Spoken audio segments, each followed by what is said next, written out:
Assalamualaikum warahmatullahi wabarakatuh. Bismillah walhamdulillah wa sallallahu ala sayyidina Muhammadin wa ala alihi wa ashabihi ahli sidqi wal wafa. La hawla wa la quwwata illa billah, amma ba'd.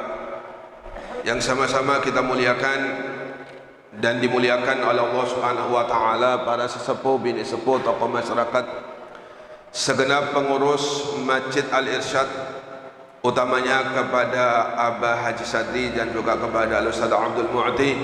Mudah-mudahan semuanya diberikan panjang umur oleh Allah Subhanahu wa taala, diberikan kesehatan oleh Allah Subhanahu wa taala, segala penyakitnya disembuhkan oleh Allah Subhanahu wa taala, diluaskan rezekinya oleh Allah Subhanahu wa taala, segala hajatnya dikabulkan oleh Allah Subhanahu wa taala, segala urusannya dimudahkan oleh Allah Subhanahu wa taala. Amin ya rabbal alamin. Hadirin hadirat yang saya muliakan dan dimuliakan oleh Allah Subhanahu wa taala. Alhamdulillah, tiada bosan-bosannya kita ungkapkan rasa syukur kita kepada Allah Subhanahu wa taala, rasa terima kasih kita kepada Allah. Kembali di malam hari ini kita bersama-sama dikumpulkan oleh Allah Subhanahu wa taala di tempat yang sangat dimuliakan oleh Allah Subhanahu wa taala. Bersama-sama kita diberikan kemampuan oleh Allah Subhanahu wa taala untuk bisa berzikir kepadanya.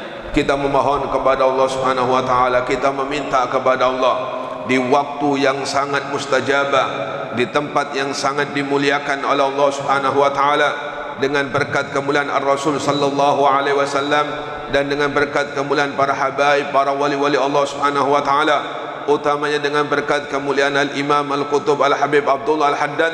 Mudah-mudahan Allah Subhanahu wa taala pertemukan kita dengan Nabi Muhammad sallallahu alaihi wasallam sebelum ruh kita diambil oleh Allah Subhanahu wa taala. Mudah-mudahan Allah Subhanahu wa taala mempertemukan kita dengan Nabi Muhammad sallallahu alaihi wasallam sebelum ruh kita diambil oleh Allah Subhanahu wa taala. Mudah-mudahan Allah Subhanahu wa taala mempertemukan kita dengan Nabi Muhammad sallallahu alaihi wasallam sebelum ruh kita diambil oleh Allah Subhanahu wa taala. Amin ya rabbal alamin. Qala al-muallifu rahimahullah ta'ala wa nafa'ana bihi wa bi ulumi fid darain, amin ya rabbal alamin. Bismillahirrahmanirrahim. Dzakara Ibnu Abi Dunya annahu marra bi sakran wa huwa yabulu fi yadihi wa yaghsilu bi yadihi ka hay'atil mutawaddi wa yaqulu alhamdulillah alladhi ja'ala al-islam nuran wal ma'a tahura.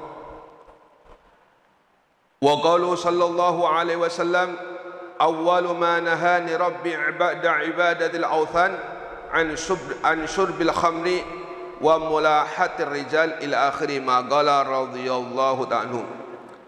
Dikatakan suatu ketika Ibnu Abi Dunya, salah seorang ulama di zamannya,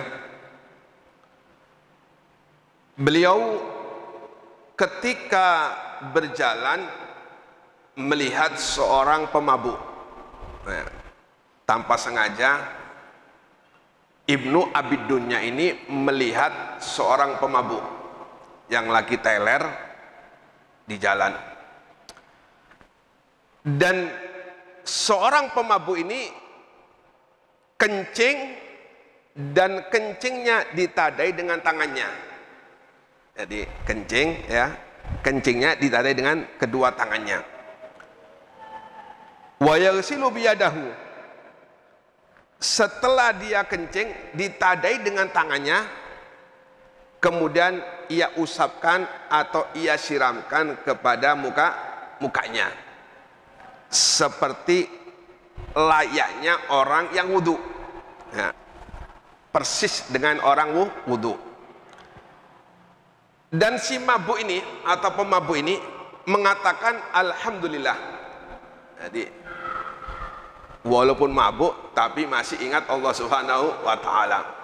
Alhamdulillah, katanya, segala puji bagi Allah Subhanahu wa taala alladzi ja'ala al-islam nuran, yang mana Allah telah menjadikan Islam sebagai cahaya, petunjuk untuk jalan kebenaran. Tapi orangnya lagi mabuk.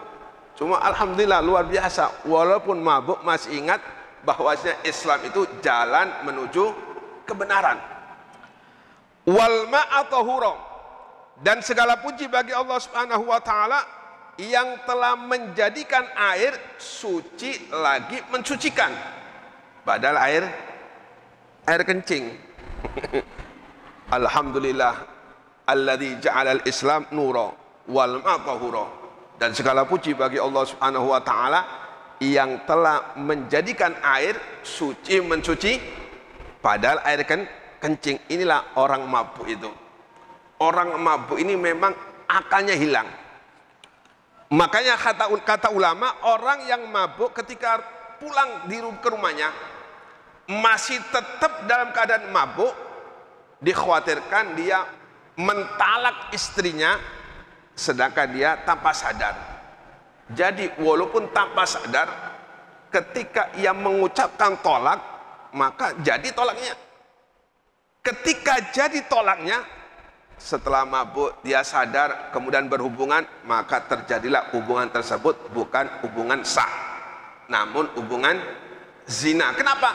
Karena sewaktu mabuk tadi dia mentolak istrinya tanpa ia sadari. Makanya Rasul sallallahu alaihi wasallam diutus oleh Allah Subhanahu wa taala untuk mengesahkan Allah Subhanahu wa taala. Yang pertama, Rasul sallallahu alaihi wasallam diutus oleh Allah Subhanahu wa taala untuk meninggalkan atau untuk mengajak seseorang yang tadinya menyembah berhala untuk menauhidkan Allah Subhanahu wa taala. Ini yang pertama. Tugas Nabi Muhammad SAW yang diperintahkan oleh Allah Subhanahu wa taala pertama kali yaitu menauhidkan Allah Subhanahu wa taala, mengesahkan Allah Subhanahu wa taala. Setelah itu Nabi Muhammad sallallahu alaihi wasallam diperintahkan oleh Allah Subhanahu wa taala untuk melarang atau mengharamkan satu minuman yang bernama minuman khamr. Minuman khamr ini salah satu minuman favorit kelak di akhirat atau di Rasul sallallahu alaihi wasallam bersabda, kata Nabi, arba'atun la yajiduna rihal jannah. Ada 4 kelompok yang mana 4 kelompok ini atau 4 orang ini tidak bakal mendapatkan baunya surga. Kalau sudah nggak mendapatkan baunya surga, apalagi surganya. Padahal kata Nabi, bau surga sudah dapat dicium dalam waktu perjalanan 500 tahun. Ini orang yang memang ditakdir oleh Allah Subhanahu wa taala akan menjadi penghuni surga Allah. 500 tahun perjalanan sudah merasakan baunya surga. Dan 4 orang ini tidak bakal ia mendapatkan baunya surga. Berarti dia akan ditakdir oleh Allah Subhanahu wa taala menjadi penghuni surga Allah Subhanahu wa taala. Yang pertama, kata Nabi, al-bakhil, orang yang pelit, sekek. Kata Nabi, al-bakhil la yadkhulul jannah walau kana zahidan. Orang yang pelit, orang yang sekek, kata Nabi, tidak bakal masuk surga walaupun dia ahli ibadah. Sebaliknya, orang yang dermawan itu orang yang dikasih oleh Allah Subhanahu wa taala walaupun jarang ibadah, cuma kalau mempunyai sifat dermawan ini dicintai oleh Allah Subhanahu wa taala, disayangi oleh Allah Subhanahu wa taala. Mudah-mudahan Allah jadikan kita orang-orang yang pemurah. Sebab pemurah ini salah satu sifatnya Allah Subhanahu wa taala. Siapa yang pemurah, tanda dia dicintai oleh Allah Subhanahu wa taala. Maka tipe atau ciri wali Allah Subhanahu wa taala yang pertama diantaranya yaitu dermawan. Enggak ada wali pelit. Kalau ada orang ngaku wali kok pelit, nah itu bukan wali. Sebab ciri-ciri wali itu yaitu dermawan. Yang kedua, wal manan, yaitu suka mengungkit, ya. Habis ngasih seseorang diungkit-ungkit, diceritakan. Nah, ini manan, mengungkit-ungkit kebaikan yang telah ia perbuat. Habis bangun ini diungkit-ungkit kebaikannya. Nah, ini tidak akan merasakan atau mendapatkan baunya surga. Sedangkan yang ketiga, syaribul khamr, yaitu orang yang suka minum khamr, cuma apabila ia belum tobat. Kalau sudah tobat, maka sudah dihapus oleh Allah Subhanahu wa taala, dan dia mati dalam keadaan husnul khotimah walaupun asalnya pemabuk, maka kelak di yaumil qiyamah dia akan mendapatkan baunya surga. Bishr al-Hafi, kurang apa Bishr al-Hafi itu? Seorang pemabuk, seorang ahli maksiat, ketika dia diberi hidayah oleh Allah Subhanahu wa taala, bertobat kepada Allah Subhanahu wa taala, menjadi wali besar, menjadi kekasih Allah Subhanahu wa taala, menjadi ulama besar, padahal asalnya seorang semabuk. Kita nggak tahu takdir kita. Ya, mungkin saat ini, ya mudah-mudahan terus sampai mati. Saat ini kita diberi hidayah oleh Allah Subhanahu wa taala untuk bisa ibadah, untuk bisa hadir ke majelis, melaksanakan perintah Allah Subhanahu wa taala, berzikir kepada Allah Subhanahu wa taala. Cuma ini belum finish. Akhir dari kehidupan kita belum tahu. Apakah nantinya kita dirubah oleh Allah Subhanahu wa taala menjadi orang ahli maksiat? Naudzubillah, mudah-mudahan ditetapkan Allah Subhanahu wa taala sampai akhir hayat kita dalam keadaan tetap beribadah kepada Allah Subhanahu wa taala sampai roh kita diambil oleh Allah Subhanahu wa taala. Maka jangan sampai kita ini meremehkan orang ahli maksiat. Ketika kita meremehkan seorang ahli maksiat, nah ini berbahaya. Sebab kita nggak tahu akhir dari kehidupan orang maksiat itu, kita nggak tahu. Sebagaimana tadi Bishr al-Hafi, seorang ahli maksiat, seorang yang selalu teler, cuma kemudian diangkat oleh Allah Subhanahu wa taala menjadi wali-wali Allah Subhanahu wa taala, menjadi kekasih Allah Subhanahu wa taala.